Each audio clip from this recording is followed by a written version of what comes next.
Hello guys, good evening. Talakayin natin yung isa sa nakita ko sa Facebook ngayon na nag-circulate na sabi nila legal play daw. Pero actually, double dribble or illegal dribble ito. Kasi sinasabi nila legal play. Alright? Mayroon pong illegal dribble or double dribble. Makikita nyo yan sa OBR. Sa violation na mga picture. So, tingnan nyo guys Dribble ako. Dribble. Binabantayan ako. Pakabantay sa akin. Inhold ko yung bola. Nag-rest na yung bola sa akin. At may bantay ako. At ang ginawa ko sa bola, binato ko ng mahina lang naman. Hindi naman makakasakit yung pag-throw ko ng ball doon sa depensa ko. Pagbato ko, tumama sa katawan niya. Sa legs, sa body. Basta hindi tumama sa kamay. Ulitin ko, hindi po tumama sa kamay ng kalaban. Actually, medyo nakaside yung kalaban or nakatalikod. Walang alam yung kalaban ko o depensa ko na ipapatama ko sa kanya yung bola. Sa body lang, sa baywang, sa legs nakatama.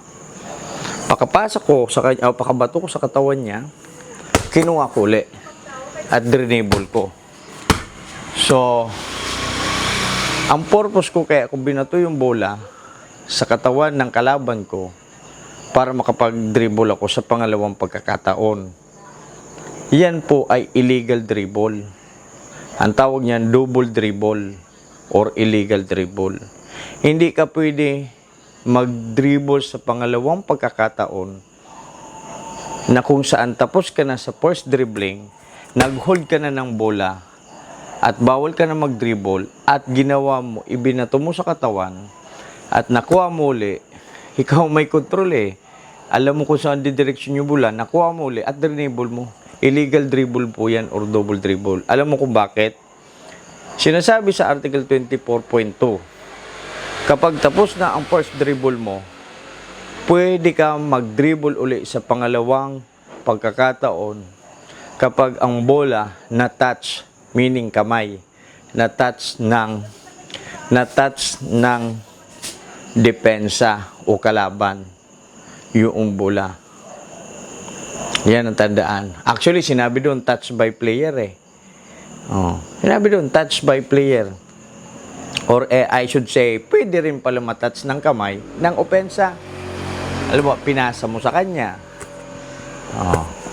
So, sinabi doon, touch by players. Kamay. Maaring depensa o opensa, kamay nila dapat. Ngayon, pwede mo makuha uli yung bola basta na-touch ng kamay ng player. Opensa o depensa. And then, i-dribble mo uli. Pwede sa pangalawang pagkakataon.